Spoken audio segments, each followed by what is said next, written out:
When Karen from the HOA said my driveway looked too empty, I thought she was just being nosy. But then she actually parked her massive RV in front of my house without asking. She said it added curb appeal. I tried being polite. I tried being firm. But when she refused to move it for days, blocking deliveries and my own garage, I played the legal card. And what followed left her not only embarrassed, but also in handcuffs. You'd think that in a quiet suburban neighborhood, most people would mind their own business. But not Karen. She was the self-appointed visual coordinator of our block, a title no one else recognized, but one she wore like a badge of honor. It all started after I had my driveway resurfaced. Smooth black concrete. No cracks, no oil stains, just a clean, professional look. I was proud of it. But 2 days later, I got a knock at the door. It was Karen, wearing her signature giant sunglasses and a clipboard in hand. "Hi there," she said sweetly, fake smile in place. "I noticed your driveway is very empty." I blinked. "Excuse me?" "It just seems out of place. Everyone else has something parked in their driveways. Yours looks like a black hole. It draws the eye too much, very stark." I chuckled awkwardly. "You're complaining because my driveway is too clean?" "I'm not complaining," she replied. "I'm just observing. I think it throws off the symmetry of the street, from a design perspective." I shrugged. "Well, thanks for the design tips, Karen, but I like it empty. Helps keep it looking new." She nodded once, but I could see the wheels turning behind those tinted glasses. The next morning, I opened my blinds and stopped in my tracks. A massive white RV sat across my entire driveway. At first, I thought someone was visiting, but then I saw Karen walking around it, checking the tires like it was her own. It was her RV. I stormed outside. "Karen, what the hell is this?" "Oh, good morning," she called. "I figured I'd help out with your curb appeal. This spot was going to waste." I nearly lost it. "You can't just park this thing in my driveway." She tilted her head. "But I did. And technically, there's no car here. So I'm not blocking anything. You said yourself you like it empty." I gritted my teeth. "You're trespassing. Move it." She folded her arms. "Well, the HOA bylaws don't mention driveways specifically, just common spaces. Yours is visible from the road, so it could be considered part of the visual presentation." That was a lie. I knew it. But Karen was a professional gaslighter. I called the HOA board. None of them backed her up. But they also said, "We don't enforce driveway disputes, that's a civil matter." So I went the civil route. I called a tow company. They laughed. "We need proof of ownership and legal right to remove, or a police report." So I called the police. An officer came by, checked the situation, and told me the RV couldn't be towed unless I filed an official complaint and Karen was notified in writing, which I did. Hand-delivered it. She took the letter, smiled, and said, "I'll consider it."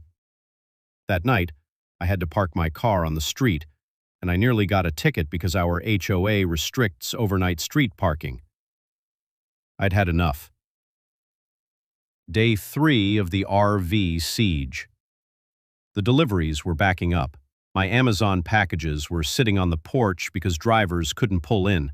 Even the mailman left a note saying, "Driveway access blocked." My garage door wouldn't open fully because the RV was so close. Karen had wedged it that tightly into my space. I took photos, videos, time-stamped everything. And then I went to the county clerk's office. Because here's what Karen didn't realize. Parking a vehicle on private property without permission is criminal trespass in our state, especially if it blocks access or prevents the homeowner from use of their own property. Armed with this, I contacted the police again. This time I had documentation, written notice, timestamps, and a certified letter of trespass. They returned with authority.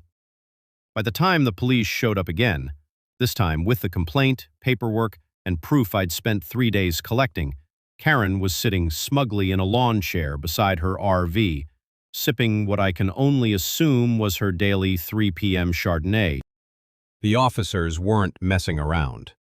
"Ma'am," the lead officer said, "we've received a formal complaint of trespass and obstruction of private property." Karen laughed. "Oh, please, this is just a neighborly dispute. The HOA hasn't even fined me. I'm helping him improve his property's look." He raised an eyebrow. "We're not with the HOA, ma'am. We're with the county sheriff's office. And according to this complaint, your RV has been obstructing access to Mr. Harris's garage and mail delivery, with documented notices and refusal to vacate. That qualifies as criminal trespassing." Karen's smile vanished. "Wait, you're kidding, right?" "Not in the slightest. I didn't refuse. I just hadn't gotten around to moving it. And yet we have video evidence of you saying, and I quote, 'It adds curb appeal and I'm not moving it.'" That stopped her. "Ma'am," the other officer added, "you have 10 minutes to remove the RV or we'll begin the tow process." Karen's mouth opened, then closed. She looked around at a few neighbors who were now peeking from windows and porches, some even filming. She stood. "Fine, I'll move it. But you all are going to look ridiculous when the HOA sides with me." Only the RV wouldn't start. Dead battery. Probably hadn't been driven in weeks. Karen stared at the ignition in disbelief, then turned to the officers. "It's just a battery. I'll fix it and move it later today." "Ma'am," one officer said, now visibly tired of her act, "you were given multiple days, written warnings, and you refused to comply. It's being towed." They called it in, and the glorious sound of a tow truck arriving a few minutes later was like music to my ears. The driver took one look at the size of the RV and let out a low whistle. "She just parked this on your driveway like it was hers?" "Yup," I nodded. "Locked my garage, packages, mail, everything." Karen was now panicking. "You can't tow this. This is a private matter." "Exactly," I said, showing him the documentation. "Private property. That's why you're here." The tow truck's hydraulics kicked in. Karen tried standing in front of the vehicle, arms stretched wide. The officer gently but firmly escorted her to the curb. "Don't interfere with the tow, ma'am, or we'll have to detain you." "I'll sue you," she screamed at the officer, "and you," she pointed at me, "are going to regret this." I shrugged. "Guess I'll regret it while enjoying my now accessible garage." The RV was hauled off slowly but surely, scraping slightly as it went, probably from how low it sat. Karen stomped off back to her house like a furious toddler. But it didn't end there. The next morning I received a knock at the door. 2 officers. Again. But this time, it wasn't about her complaints. It was about charges. Apparently, when they went to impound her RV, they discovered something very interesting. Expired registration, no updated insurance, and worse, over $3,500 in unpaid parking violations from other neighborhoods where she'd done the same kind of RV dumping. This was a pattern. She had done this before, parked her RV in random places to avoid storage fees. The department decided to escalate the case. She was served with a court summons for not only trespassing, but also for operating a vehicle with no valid insurance and repeated violations of neighborhood codes. Neighborhood fame. That week, I got more waves from neighbors than I had in the last year. People who used to avoid HOA drama were suddenly praising my patience and how I handled RV Gate. Even the HOA president stopped by and said, "I know we've butted heads before, but that was impressive. You did everything by the book." I nodded. Because Karen doesn't know the book. She only knows how to throw it.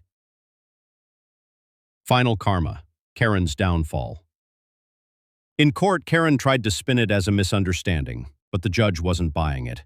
He reviewed the video footage, the letters, the photos, and her prior history of doing the same to others. She was fined nearly $5,000, ordered to pay for the towing and impound costs, and placed on community probation, meaning any further civil complaints could lead to arrest. She had to attend a neighbor relations workshop as part of the penalty. And yes, her RV was sold at auction to cover the fines. As for me, I got a wide, clean driveway back and a new sense of respect from the community. And best of all, Karen no longer parked anything outside her home, not even her own car. If you enjoyed this story of HOA karma and petty perfection, make sure to subscribe to the channel for more wild neighborhood tales. We've got more coming that you won't want to miss. Real stories, real revenge, and real laughs. Hit that bell and stay tuned.